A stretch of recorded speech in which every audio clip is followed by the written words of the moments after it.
Hi മക്കളെ, എല്ലാവർക്കും മറ്റൊരു പുതിയ വീഡിയോയിലോട്ട് ഒരിക്കൽ കൂടി സ്വാഗതം. അപ്പൊ ഇന്ന് ടീച്ചർ എത്തിയിട്ടുള്ളത് 1ാം ക്ലാസ്സിലെ കൂട്ടുകാര് അവരുടെ ഇന്റഗ്രേഷൻ ഡേ 2 ഉദ്ഘാടനം 2ാം ദിവസത്തിൽ മക്കള് പ്രധാനമായിട്ടും പഠിക്കേണ്ട കുറച്ച് കാര്യങ്ങളൊക്കെ പറഞ്ഞു തരാനായിട്ടാണ് കേട്ടോ. ഓക്കെ മക്കളെ, അപ്പൊ നമ്മൾ മുന്നേ 1ാം ദിവസത്തിൽ പഠിക്കേണ്ട കാര്യങ്ങളൊക്കെ പറഞ്ഞിട്ടുണ്ടായിരുന്നു. അപ്പൊ അതനുസരിച്ച് മക്കളൊക്കെ എക്സാം എഴുതിയിട്ടുണ്ടായിരിക്കും. അപ്പൊ ഇന്ന് നമ്മൾ 2ാം ദിവസത്തിലേക്ക് കൂട്ടുകാർ എങ്ങനെയൊക്കെയാണ് തയ്യാറെടുപ്പുകൾ നടത്തേണ്ടത് എന്ന കാര്യമാണ് പറയുന്നത്. അപ്പൊ വീട്ടിലോട്ട് പോകുന്നതിന് മുന്നേ ആയിട്ട് നമ്മുടെ ചാനൽ ആദ്യമായിട്ട് കാണുന്ന മക്കളുണ്ടെങ്കിൽ ചാനൽ ഒന്ന് സബ്സ്ക്രൈബ് ചെയ്യുക. വീഡിയോ മക്കൾക്ക് യൂസ്ഫുൾ ആയിട്ട് തോന്നുകയാണെങ്കിൽ നിങ്ങളുടെ മറ്റു കൂട്ടുകാർക്ക് കൂടി ഒന്ന് ഷെയർ ചെയ്ത് കൊടുക്കുക കേട്ടോ. ഓക്കെ മക്കളെ, അപ്പൊ നിങ്ങൾക്ക് 2ാം ദിവസത്തിൽ വരുന്ന ഒരു ചോദ്യം എന്ന് പറയുന്നത് മക്കളെ ഇവിടെ ബോർഡിലേക്ക് നോക്കിക്കേ. ടീച്ചർ കുറച്ച് ചിത്രങ്ങളൊക്കെ വരച്ചിട്ടുണ്ട് അല്ലെ. ബോളിന്റെ കൂട്ടമുണ്ട്, അതേപോലെ തന്നെ പൂക്കളുടെ കൂട്ടമുണ്ടല്ലോ. ഇതുപോലെ മക്കൾക്ക് ചിത്രങ്ങൾ തരും. എന്നിട്ട് മക്കളെടുത്ത് പറയും ഓരോ കൂട്ടത്തിലുമുള്ള എണ്ണം കണ്ടെത്തിയിട്ട് അത് എണ്ണി എഴുതാനായിട്ട് പറയൂ കേട്ടോ. അപ്പൊ ചിലപ്പോൾ 2 കൂട്ടങ്ങൾ തരാം, അല്ലെങ്കിൽ 3 കൂട്ടങ്ങളൊക്കെ തരാം. അത് നിങ്ങളുടെ ചോദ്യ പേപ്പറിൽ എങ്ങനെയാന്ന് വെച്ചാൽ അതനുസരിച്ച് മക്കൾ ചെയ്യുക കേട്ടോ. ഇപ്പൊ ഇവിടെ ടീച്ചർ 2 കൂട്ടങ്ങളെ കൊടുത്തിട്ടുള്ളൂ. ഒരു ബോളിന്റെ കൂട്ടമുണ്ട്, അതുപോലെ തന്നെ ഒരു പൂവിന്റെ കൂട്ടം കൊടുത്തിട്ടുണ്ട് കേട്ടോ. അപ്പൊ നമുക്ക് നോക്കാം അല്ലെ. നോക്കിക്കേ മക്കളെ, ഇത് എത്ര ബോളുകളാണുള്ളത് ഒന്ന് എണ്ണി നോക്കിക്കേ. 1 2 3 4 5 അല്ലെ. എത്ര ബോളുകൾ ഉണ്ട്? 5 ബോളുകൾ ഉണ്ട് അല്ലെ. അപ്പൊ മക്കൾക്ക് എന്ത് ചെയ്യും, ഇതുപോലെ അവിടെ ചെറിയൊരു ബോക്സ് തന്നിട്ടുണ്ടായിരിക്കും. അപ്പൊ അതിൽ മക്കൾ എന്ത് ചെയ്യുക, ആ എണ്ണം എഴുതാട്ടോ. എത്ര എണ്ണം ഉണ്ട് മക്കളെ? 5 ബോളുകൾ ഉണ്ട് അല്ലെ. അടുത്ത് നമുക്ക് തന്നത് എന്തിന്റെ കൂട്ടമാണ്? പൂക്കളുടെ കൂട്ടമാണ് തന്നത് അല്ലെ. എത്ര പൂക്കളുണ്ടെന്ന് എണ്ണിക്ക്. 1 2 3 4 5 6 7 പൂക്കളുണ്ട് അല്ലെ. എത്ര പൂക്കളുണ്ട് മക്കളെ? 7 പൂക്കളുണ്ട് അല്ലെ. 7 പൂക്കള്. അപ്പൊ നമ്മൾ ഓരോ കൂട്ടത്തിലുള്ള എണ്ണം നമ്മൾ കണ്ടെത്തി എഴുതി. അപ്പൊ ഇതേ രീതിയിൽ മക്കൾക്ക് തരുമ്പോ മക്കൾ എന്ത് ചെയ്യാ, ഓരോന്ന് ഇന്ന് നിങ്ങൾ എന്ത് ചെയ്യാ, പുസ്തകമൊക്കെ എടുത്ത് വെച്ചിട്ട് ഓരോ കൂട്ടായിട്ടുള്ള ചിത്രങ്ങളൊക്കെ നോക്കിയിട്ട് ഓരോ കൂട്ടത്തിലും എത്ര എണ്ണം വീതം ഉണ്ടെന്നുള്ളത് മക്കൾക്ക് എണ്ണി പറയാനായിട്ടും എഴുതാനായിട്ടും പറ്റുന്നുണ്ടോ എന്നുള്ള കാര്യം ഒന്ന് ചെക്ക് ചെയ്യുക കേട്ടോ. ഓക്കെ, അപ്പൊ നമ്മൾ എന്ത് ചെയ്തു, ഓരോ കൂട്ടത്തിലുള്ള എണ്ണം നമ്മൾ കണ്ടുപിടിച്ചു. ഓക്കെ, പിന്നെ മക്കൾക്ക് വരുന്ന മറ്റൊരു ചോദ്യം എന്ന് പറയുന്നത് ഇതില് വലിയ കൂട്ടം ഏതാണ്? ഏതാണ് മക്കളെ വലിയ കൂട്ടം? ഈ ബോളിന്റെ കൂട്ടമാണോ വലുത്, അല്ലെങ്കിൽ പൂക്കളുടെ കൂട്ടമാണോ വലുത്? ഏതാണ്? ബോളിന്റെ കൂട്ടത്തിൽ 5 എണ്ണേ ഉള്ളൂ. പൂക്കളുടെ കൂട്ടങ്ങളാണെങ്കിൽ 7 എണ്ണം ഉണ്ട്. 5 ആണോ 7 ആണോ വലുത്? ഏതാണ്? 7 ആണ് അല്ലെ. അതായത് പൂക്കളുടെ കൂട്ടമാണ് വലുത്. ഇനി ചിലപ്പോൾ നേരെ തിരിച്ചിട്ട് ഏതാണ് ചെറിയ കൂട്ടം എന്നുള്ളത് ചോദിക്കും. അങ്ങനെയാണെങ്കിൽ ഏതാണ് മക്കളെ? പൂക്കളുടെ കൂട്ടമാണോ? അല്ല അല്ലെ. 5 എണ്ണമുള്ള ബോളുകളുടെ കൂട്ടമാണ് ചെറിയ കൂട്ടം. അപ്പൊ ചെറുതേതാ വലുതേതാ എന്നുകൂടി പറയാനായിട്ട് മക്കളൊന്ന് ഓർത്തിരിക്കുക കേട്ടോ. ഓക്കെ, ഇനി മക്കൾക്ക് വരുന്ന മറ്റൊരു ചോദ്യം എന്ന് പറയുന്നത് ദാ ഇവിടെ നോക്കിക്കേ മക്കളെ, ഇവിടെ ഒരുപാട് പൂക്കളുടെ കൂട്ടമുണ്ട് അല്ലെ. അപ്പം എണ്ണത്തിനനുസരിച്ച് നിറം നൽകാം എന്ന് പറഞ്ഞിട്ട് മക്കൾക്ക് ഒരു പ്രവർത്തനം വരാനുള്ള സാധ്യതയുണ്ട് കേട്ടോ.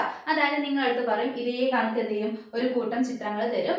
എന്നിട്ട് ഇവിടെ ടീച്ചർ പറയാണ് ഈ തന്നിട്ടുള്ള പൂക്കളുടെ കൂട്ടത്തില് 3 എണ്ണത്തിന് മക്കൾ പച്ച നിറം നൽകണം. എത്ര പൂക്കൾക്കാണ് പച്ച നിറം നൽകേണ്ടത്?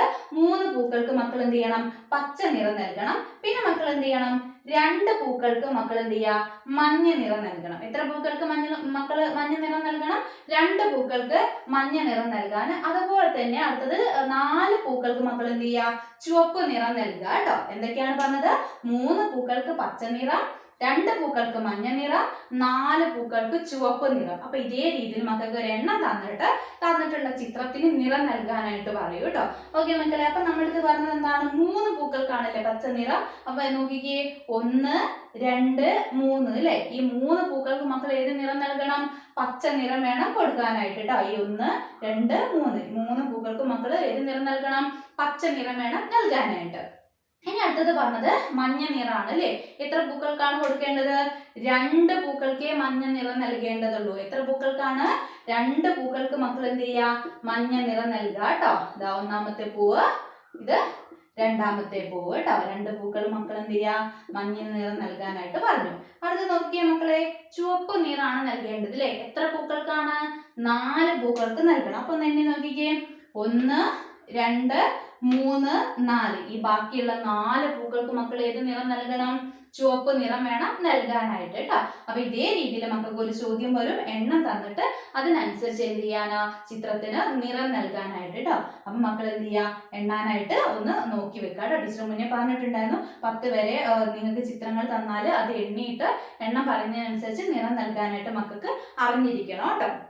ഓക്കെ മക്കളെ, പിന്നെ നിങ്ങൾക്ക് വരുന്ന മറ്റൊരു കാര്യം എന്ന് പറയുന്നത് വരച്ച് യോജിപ്പിക്കാനായിട്ടുള്ള ഒരു പ്രവർത്തനം വരും കേട്ടോ.